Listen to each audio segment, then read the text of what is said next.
Chemical equilibrium हम समझना चाहते हैं। यहां पर हमने केमिस्ट्री में कुछ रिएक्शंस देखी होंगी और उन रिएक्शंस को आप पहले एक बार फिर देखें। जैसे सोडियम की रिएक्शन वाटर से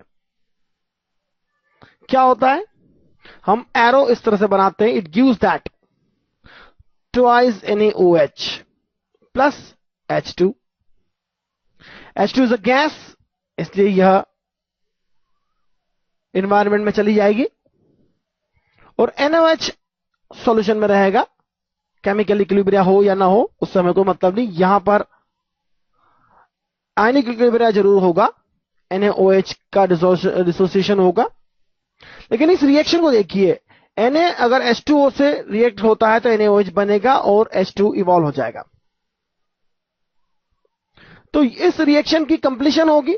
दिस इज इरिवर्सिबल रिएक्शन। यदि आप H2 को NaOH से मिलाएं तो आपको Na और 2H2O नहीं मिलेगा।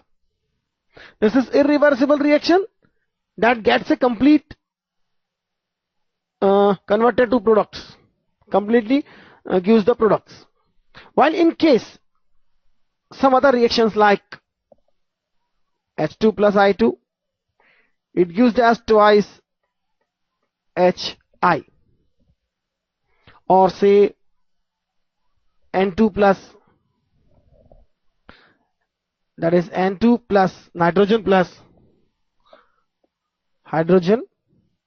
On mixing it gives the ammonia. लेकिन हमें यह पता होना चाहिए कि अमोनिया से भी डिसोसिएशन होगा और N2 और 3H2 मिलेगा। और इसी तरह से अगर आपने ट्वाइस HI का डिसोसिएशन देखा होगा तो उससे आपको H2 और I2 मिलेगा। तो एक कंटेनर में यह सभी गैसेस प्रोडक्ट है। एक कंटेनर में अगर हम N2 और 3H2 मिलाते हैं तो NH2 NH3 मिलेगा आपको। और अगर अमोनिया मिल रहा है तो अमोनिया का डिसोसिएशन भी होगा। यह डिपेंड करता है टेम्परेचर क्या है और प्रेशर क्या है, लेकिन हर प्रेशर और हर टेम्परेचर पर कुछ न कुछ अमोनिया जरूर बनेगा और उस अमोनिया का डिसोसिएशन से भी नाइट्रोजन और हाइड्रोजन जरूर मिलेगा। सिमिलरली इस तरह की रिएक्शंस होगी। तो यह जो नोटेशन होता है इस तरह से यूज होता है, यह सिंबल है इक्विलिब्रिया का। तो इक्विलिब्रिया एस्टैब्लिश कैसे होता है? सपोज आपने A प्लस B को मिक्स किया तो फॉरवर्ड रिएक्शन स्टार्ट हो जाएगी।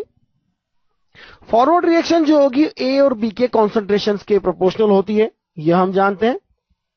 केमिकल काइनेटिक्स में हमने देखा था फॉरवर्ड रिएक्शन जो होगी A और B के कॉन्सेंट्रेशंस के प्रोडक्ट के अकॉर्डिंग होगी।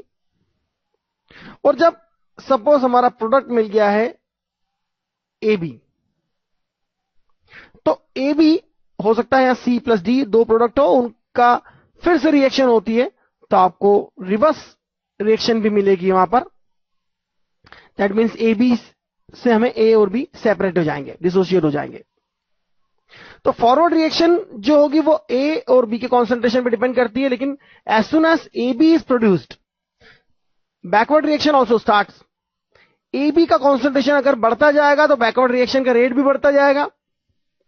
तो इनिशियली तो केवल फॉरवर्ड रिएक्शन होगी, लेकिन जब AB प्रोड्यूस हो जाएगा तो बैकवर्ड रिएक्शन भी स्टार्ट होगी। इनिशियली बैकवर्ड रिएक्शन कम होगी लेकिन फॉरवर्ड रिएक्शन की रेट ज्यादा होगी, क्योंकि इनिशियली A और B का कॉन्सेंट्रेशन ज्यादा है with respect to AB, that is the product of A plus B। तो धीरे धीरे A plus B AB बनेगा और AB का बैकवर्ड रिएक्शन होगी, बैकवर्ड रिएक्शन से A plus B मिलेगा। लेकिन शुरू में A plus B की क्वांटिटी ज्यादा है, इसलिए AB की फॉर्मेशन की रेट ज्यादा होगी। जैसे जैसे AB का फॉर्मेशन ज्यादा होगा बैकवर्ड रिएक्शन भी इंक्रीज होती जाएगी और साथ ही साथ फॉरवर्ड रिएक्शन भी डिक्रीज होगी, स्लो होगी, क्योंकि A plus B से जब AB बनेगा तो A और B का कॉन्सेंट्रेशन भी ऑब्वियसली कम होगा। तो एक पॉइंट पर जब फॉरवर्ड रिएक्शन रेट जो होगा आपका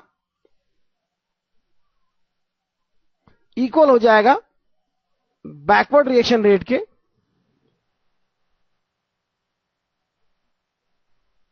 तो वह पॉइंट होगा आपका केमिकल इक्विलिब्रियम वाला पॉइंट। वहां पर A प्लस B से जितना AB बनेगा उतना AB डिसोशिएट होकर A और B प्रोड्यूस हो जाएगा। Now equilibrium is established. और यह इक्विलिब्रियम जो है वो बड़ा इंटरेस्टिंग है। इनके जो कॉन्सेंट्रेशन है उनका जो रेशियो है उससे हम